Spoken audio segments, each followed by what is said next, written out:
ഇവിടെ വന്ന് നിൽക്കുകയാണ്. അമ്മാവൻ പൊയ്ക്കോ അമ്മാവൻ പൊയ്ക്കോ. നന്ദിനി ഇപ്പൊ വരും, എല്ലാ കാര്യങ്ങളും സംസാരിക്കണം. പോകൂ. പിന്നെ കുളി കഴിഞ്ഞ് ഗാർഡനിൽ വരാമെന്ന് ഏറ്റിട്ടുണ്ട്. ആണോ? അപ്പൊ ഞാൻ വന്ന് എത്ര നന്നായി. എന്താ അമ്മാവ? ഇപ്പൊ നീ സംസാരിച്ചാൽ ആകെ കുളവാകും മഹാദേവ. ഇന്നലെ നിന്നെ പുകഴ്ത്തി ഞാൻ ഒരുപാട് സംസാരിച്ചു നോക്കി, ഫലം ഉണ്ടായില്ല. ഒരു കാര്യം ചെയ്യും, നീ ഇപ്പൊ സ്ഥലം വിട്ടു.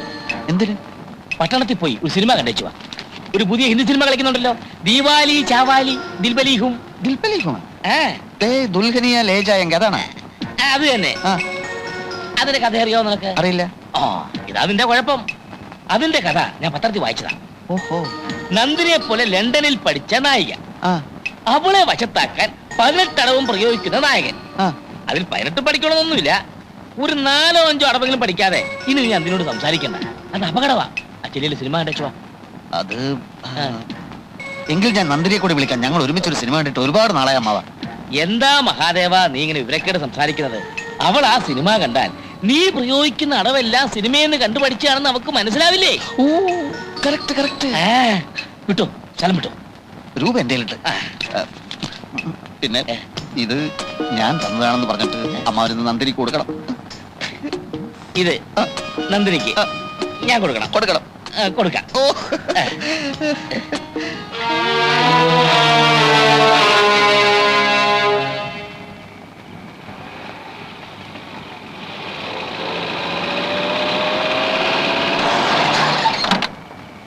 എന്റെ ദൈവമേ, ഇത് ആരായി വന്നിരിക്കുന്നേ?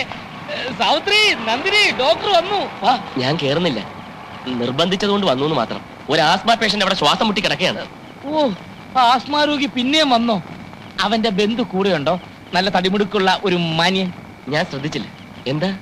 ഏയ് ഒന്നുമില്ല. ഇവിടെ വരെ വന്നിട്ട് കേറാതെ പോകാനോ? നന്ദിനി എത്ര നേരമായി കാത്തിരിക്കാൻ തുടങ്ങിയിട്ട്. വന്നാട്ടെ. ഓക്കെ, പക്ഷെ സംസാരിക്കാനൊന്നും സമയമില്ല. ഓ പിന്നെ വാ ഡോക്ടർ. ഓ, ഇത്രയും ദിവസമായിട്ട് ഇപ്പോഴാണോ ഒന്ന് വരാൻ തോന്നിയത്? ആ മോളെ, ഇത് ആരാണെന്ന് നോക്കിയേ. ഞാൻ പറഞ്ഞപ്പോ ഡോക്ടർ കാഴ്ചക്ക് ഇത്രയും സുന്ദരനാണെന്ന് വിചാരിച്ചിട്ടുണ്ടാവില്ലല്ലേ? ഹലോ. ഇരിക്കു ഡോക്ടറെ. മോളെ, അമ്മ എവിടെ? സാവിത്രിയെ ഒന്ന് വന്നിട്ട് പോയേ. എന്താ മോളെ നീ ഡോക്ടറോട് സംസാരിക്കാത്തത്? അല്ല, ആസ്മ രോഗി. ഓ പിന്നെ ഒരു ആസ്മ രോഗി. ഏത് ആസ്മ രോഗി? അത് ആശുപത്രിയിൽ നിന്ന് വരുമ്പോ ഒരു ആസ്മ രോഗിക്ക് ശ്വാസം മുട്ടലായിരുന്നു. ഓഹോ, എന്നിട്ട് എന്ത് മരുന്ന് കൊടുത്തു? അത് മരുന്നൊന്നും കൊടുത്തില്ല. കൊടുത്തില്ലേ? ഇല്ല. ശ്വാസം മുട്ടുന്ന അവസ്ഥയിലാണെങ്കിൽ മരുന്ന് കൊടുക്കാതെ എങ്ങനെയാ? അത് മിക്ക രോഗങ്ങൾക്ക് ഞാൻ മരുന്ന് കൊടുക്കാറില്ല, അതാണ് എന്റെ സ്പെഷ്യാലിറ്റി. അങ്ങനെ മരുന്ന് കൊടുക്കാതെ പല മരുന്നുകളുടെ പേര് പോലും ഞാൻ മറന്നുപോയി. പിന്നെ വിളിക്കാതെ നമ്മുടെ സുന്ദരനായ ഡോക്ടറെ നീ കണ്ടിട്ടില്ലല്ലോ? കണ്ടു, കണ്ണ് നിറയെ കണ്ടു. അച്ഛൻ എന്തിനാ ഇദ്ദേഹത്തെ ഇടയ്ക്കിടയ്ക്ക് സുന്ദരനായ ഡോക്ടർ എന്ന് വിശേഷിപ്പിക്കുന്നത്? ഡോക്ടർ സുന്ദരനായതുകൊണ്ട്. പൊടി. പിന്നെ സാവിത്രി, കൂട്ടൊക്കെ പെട്ടെന്ന് എടുത്തു വെച്ചോ. നിങ്ങൾ ഡോക്ടർമാരായി, ഡോക്ടർമാരെ പാടായി. അവർ സംസാരിക്കട്ടെ, നമ്മളിവിടെ നിൽക്കണ്ട. അല്ല, ആസ്മ പേഷ്യന്റ് പടിയായി. ഡോക്ടർ അവിടെ ഇരുന്നേ.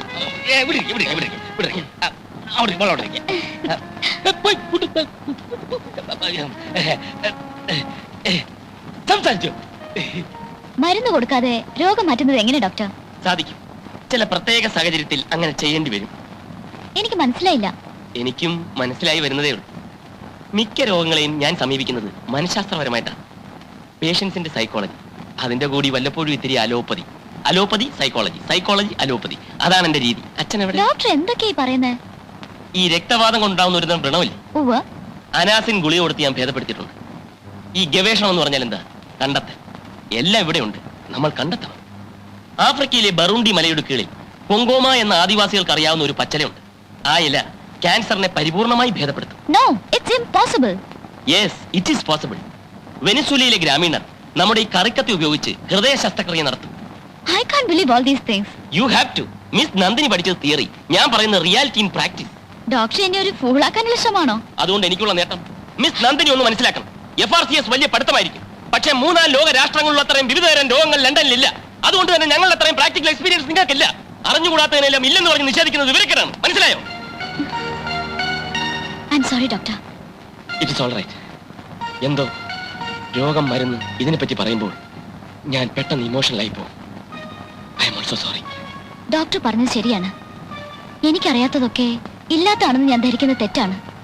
Anyhow, you're a well-informed genius. Thank you. ഞാനങ്ങോട്ട് വരുവാന്നേ. ഭക്ഷണമൊക്കെ എടുത്തു വെച്ചിട്ടുണ്ട്.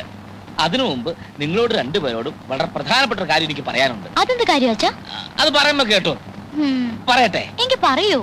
പറഞ്ഞോട്ടെ. അതിനെന്താ? എന്റെ ഒരേ ഒരു ആഗ്രഹമാണ് ഞാൻ ഈ പറയാൻ പോകുന്നത്.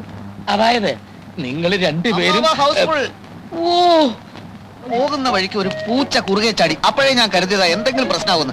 ഡോക്ടറിന്റെ ആശുപത്രി പോകാതെ ഇവിടെ കിടന്ന് ഇങ്ങനെ കറങ്ങുന്നത്. ഞാനിവിടെ നിൽക്കില്ലേ, നിന്ന് കറങ്ങല്ലോ. കാഷ്വാലിറ്റിയിൽ ആരെങ്കിലും വന്നാൽ ഡോക്ടർ ഇല്ലെങ്കിൽ ഞാൻ ഭയങ്കര സ്ട്രിക്റ്റ് ആണെന്ന് അറിയാലോ. ഡോക്ടർ അതോട്ട് വന്നല്ലേ മഹാദേവ? അവസാനമായിട്ടല്ലല്ലോ. അമ്മാവൻ അറിയില്ലേ ഞാൻ ഭയങ്കര സ്ട്രിക്റ്റ് ആണെന്ന്? ഓക്കെ ഓക്കെ മിസ് നന്ദിനി, ഞാൻ പോകുന്നു. Nice meeting you doctor. It's my okay pleasure. Okay okay ഭക്ഷണം വിളമ്പി ഞാൻ വെച്ചായിരുന്നു. കഴിച്ചോളാം. ഞാനിപ്പോ ഏതായാലും വന്നത് നന്നായി. ഞാൻ ഭയങ്കര സ്ട്രിക്റ്റ് ആണെന്ന് നന്ദിനിക്ക് ബോധ്യപ്പെടാൻ ഒരു അവസരം കിട്ടിയല്ലോ. എടാ, ഫസ്റ്റ് ഷോ ഹൗസ്ഫുൾ ആയെന്ന് വെച്ച് നിനക്ക് സെക്കൻഡ് ഷോ ശ്രമിച്ചുകൂടായിരുന്നോ? ഇതാ നിന്റെ കുഴപ്പം. തിയേറ്ററിൽ ചെന്നപ്പോൾ നോട്ടീസും പാട്ടോസ്തവും കിട്ടി, കഥാസാരം പിടികിട്ടി, നന്ദിനിയെ വശത്താക്കാനുള്ള ചില അടവുകൾ പഠിച്ചു. എനിക്ക് നല്ല വിശപ്പ്, അകത്തേന്ന് വല്ലതും കഴിക്കട്ടെ. സാവിത്രി, ആ മേശപ്പുറത്തിരിക്കുന്ന ആഹാരം എടുത്ത് ഫ്രിഡ്ജ് വെച്ചോ. മഹാദേവൻ വരുന്നുണ്ട്, കുറച്ച് കഞ്ഞി വിളമ്പിക്കോ. മുറി മുഴുവനും തിരക്കി. നീ മുറ്റത്തുള്ള കാര്യം ഞാൻ അറിഞ്ഞു. എന്താച്ചാ? എടി, നിന്നെ വിളിച്ചപ്പോ ഞാനാ ഫോൺ എടുത്തേ. എന്റെ ശബ്ദം കേട്ടതുകൊണ്ടായിരിക്കണം പുള്ളിക്കാരനൊന്ന് പരിങ്ങി. ആര്? ആ, ഒന്നും അറിയാൻ മേലാത്തതുപോലെ. എടി, നമ്മുടെ ഡോക്ടറെ, ഓ. ഡോക്ടർ രാജഗോപാൽ. ആ, നീ ഉടനെ ഹോസ്പിറ്റലിലോട്ടൊന്ന് ചെല്ലേ. എന്തിന്? അതെനിക്കങ്ങനെ അറിയാം. രണ്ടുപേരും ഡോക്ടർമാരാകുമ്പോ തമ്മി എന്തെല്ലാം കാര്യങ്ങൾ പറയാൻ കാണും. രോഗത്തെ പറ്റി, രോഗികളെ പറ്റി. ഇത് വല്ലതും എനിക്കറിയാവോ? ആ ചെല്ലി അങ്ങനെയോടെ നിന്നെയും കാത്തിരിക്കുക. പിന്നെ ഞാനില്ല സൂചിപ്പിച്ച കാര്യത്തെ പറ്റിയും പുള്ളിക്കാരൻ വല്ലതും പറയാനുണ്ടെങ്കിലോ? എനിക്കൊന്നും മനസ്സിലാവുന്നില്ല അച്ഛാ. നീ ഇത്രയൊക്കെ മനസ്സിലാക്കിയാ മതി. ചെല്ലേ, ഈ ഉടുപ്പൊക്കെ ഒന്ന് മാറിക്കാൻ മോളെ. ആ, ചെല്ലു മോളെ, ചെല്ല്.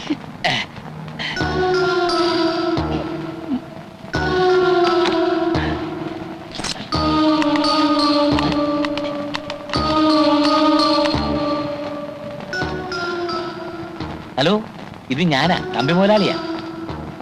അല്ലല്ല, നമ്മളിപ്പോ അങ്ങനത്തെ ഒരു ബന്ധമല്ലല്ലോ. അതെ, എന്റെ മോക്ക് ഉടനെ ഡോക്ടറെ ഒന്ന് കാണണമെന്ന്. ഓ, ഒന്നും അറിയാൻ മേലാത്ത പോലെ. രണ്ടുപേരും ഡോക്ടർമാരാകുമ്പോ എന്തെല്ലാം കാര്യങ്ങൾ പറയാൻ കാണും. രോഗത്തെ പറ്റി, രോഗിയെ പറ്റി. ഇതുവല്ല എനിക്കറിയാവോ? ഇവിടെ ഇപ്പൊ പേഷ്യൻസിന്റെ തിരക്കാണ്. അവള് പുറപ്പെട്ട് കഴിഞ്ഞു. ആ, നെഞ്ചരിച്ചില്ലല്ലേ? ഒരു കാര്യം ചെയ്യും, എരിവും പുളിയും തൽക്കാലം ഒഴിവാക്ക്. എണ്ണയും അധികം വേണ്ട. 2 ദിവസം മരുന്ന് കഴിക്കും. എന്നിട്ടും നെഞ്ചരിച്ചിൽ മാറുന്നില്ലെങ്കിൽ നേരെ ഇങ്ങോട്ട് പോരെ. ശരി, ആ, ചെന്നാട്ടെ. വരട്ടെ. ഓ, എന്തൊരു വിരോധാഭാസം. ഒരു നെഞ്ചരിച്ചിരികാരൻ മറ്റൊരു നെഞ്ചരിച്ചിരികാരനെ കാണാൻ വന്നിരിക്കുന്നു. എങ്ങനെയുണ്ട്? ജെല്യൂസിൽ സിറപ്പ് കൊടുത്താലോ? വേണ്ടല്ലേ? വേറെ ഏതെങ്കിലും മരുന്ന് ഉണ്ടോ? എനിക്കറിയില്ല. ഇനിയും ഇടം തടിച്ച് നിൽക്കല്ലേ നിർമ്മലേ. ഒരു സമ്മേളനത്തിനുള്ള അത്രയും രോഗികൾ പുറത്തു നിൽപ്പുണ്ട്. ഈ നശിച്ചോമാർക്ക് പോകാൻ വേറെ ഒരു ആശുപത്രിയില്ല എന്റെ ഈശ്വര. അവർക്ക് കൈപ്പുണ്യമുള്ള ഡോക്ടർ മതിയല്ലോ. നല്ല പെരുമാറ്റം, വിദഗ്ധ ചികിത്സ, തമാശയുടെ വീക്ക്നെസ് നല്ലതുപോലെയുള്ള ആളാണ് ഈശ്വരൻ എന്ന് തോന്നുന്നു. ആയിരിക്കണം. നിർമ്മല എനിക്കൊരു ഉപകാരം ചെയ്തു തരണം. ആ എരപ്പാളി തമ്പിയുടെ മോളുണ്ടല്ലോ, ലണ്ടൻകാരി എപാർച്ചിയസ്, അവളെ ഇങ്ങോട്ട് കെട്ടിയെടുക്കുന്നുണ്ട്. അവള് വന്നു പോകുന്നവരെ ഒരാളെ ഇങ്ങോട്ട് കടത്തി വിടരുത്.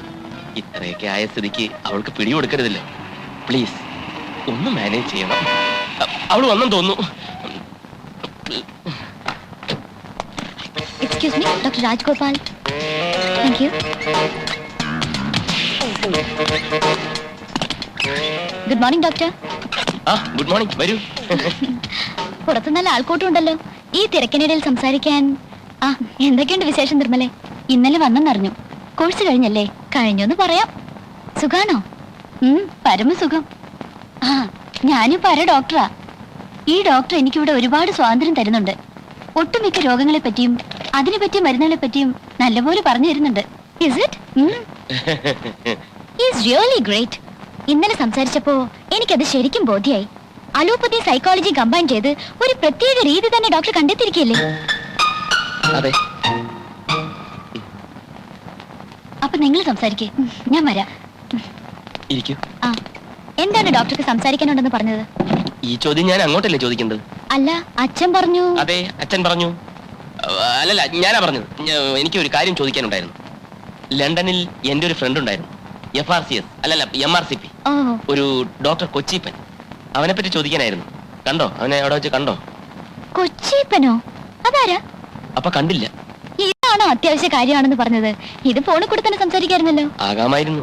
അതോ വേറെ വല്ല സംസാരിക്കാനുള്ള മുഖവരിയാണോ ഇത്? എന്ത് മുഖവര? അച്ഛൻ ചില കാര്യങ്ങളൊക്കെ എന്നോട് പറഞ്ഞു. എന്ത് കാര്യം? നമ്മൾ തമ്മിൽ എത്രയും പെട്ടെന്ന് കല്യാണം കഴിക്കണം അത്രേ. ഞാനത് കേട്ട് ചിരിച്ചുപോയി. സ്വന്തം അച്ഛനെ പരിഹസിക്കാൻ പാടില്ലായിരിക്കാം. But is really funny. എങ്ങനെയുണ്ട് ഞാൻ ഡോക്ടറെ കല്യാണം കഴിക്കാൻ? എനിക്ക് മനസ്സിലായില്ല. ഞാനെന്താ അത്രയ്ക്ക് മോശമാണ്? ഇന്നലെയല്ലേ നമ്മൾ പരിചയപ്പെട്ടത്? അതുകൊണ്ട് ഒരു ദിവസത്തെ പരിചയം വെച്ചോണ്ട് ഓക്കെ ഞാൻ ഡോക്ടറെ കല്യാണം കഴിക്കാം എന്ന് പറയാനൊക്കുവോ? ശരിയാണ്, ഒരു ഡോക്ടർ എന്ന നിലയിൽ എനിക്ക് ഡോക്ടറോട് ബഹുമാനമുണ്ട്. എന്ന് വെച്ച് പരസ്പരം അറിയാതെയും മനസ്സിലാക്കാതെയും അതെന്തൊരു കല്യാണമായിരിക്കും? ഒന്ന് ആലോചിച്ച് നോക്കൂ ഡോക്ടർ. പക്ഷെ പ്രായപൂർത്തിയായ ഒരു മകളെ കുറിച്ചുള്ള അച്ഛനമ്മമാരുടെ വേവലാതി നമ്മൾ മനസ്സിലാക്കണ്ടേ? അല്ല, നന്ദിനി പറഞ്ഞാണ് ശരി. ഒരു വിവാഹത്തിന്റെ കാര്യമാവുമ്പം എല്ലാം നന്ദിനിയുടെ ഇഷ്ടം. There you are. എന്താ മഹാദേവ നീ ഇങ്ങനെ വിവരക്കേട് സംസാരിക്കുന്നത്? അവള് ലണ്ടനിൽ നിന്ന് വന്ന പെണ്ണല്ലേ. നമ്മളെ പോലെ ആണും പെണ്ണും തമ്മിലുള്ള വ്യത്യാസം അവിടെ ഉണ്ടോ? അവിടെയൊക്കെ പെണ്ണുങ്ങൾ ആണുങ്ങളുടെ മടിയിൽ കയറിയിരിക്കും, കവളത്തുന്നുള്ളും.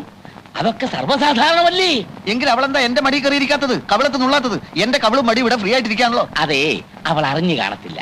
അഥവാ അറിഞ്ഞാൽ തന്നെ അങ്ങനെയൊക്കെ നിന്റെ അടുത്ത് കാണിക്കണമെന്ന് അവൾക്ക് കൂടെ തോന്നണ്ടേ? അതെന്താ തോന്നാത്തത്? എവിടെയോ എന്തോ കുഴപ്പമുണ്ട്. എടാ, നിന്നോട് ഞാൻ 100 വട്ടം പറഞ്ഞല്ലേ പ്രമാണത്തിലൊപ്പിടെന്ന്. എടാ, ഈ സ്വത്ത് മുഴുവൻ അവിടെ വരുന്ന എഴുതി വെച്ചെന്ന് അറിഞ്ഞിരുന്നെങ്കിൽ അവൾ കവളത്തുകൊണ്ടുകല്ല നിന്നെ കെട്ടിപ്പിടിച്ചുമ്മ വെച്ചേനെ. ആ ഒപ്പിടാൻ നേരത്ത് പല്ല് ചലച്ചു, പട്ടി കുറച്ചെന്നൊക്കെ പറഞ്ഞ് നീ മടിച്ചതല്ലേ കുഴപ്പമായത്. ഒപ്പിട്ടാലെല്ലാം നേരെയാവുമെന്ന് അമ്മാവന് തോന്നുന്നുണ്ടോ? എനിക്കുറപ്പാ. എങ്കിൽ ഒപ്പിട്ട് കഴിഞ്ഞു.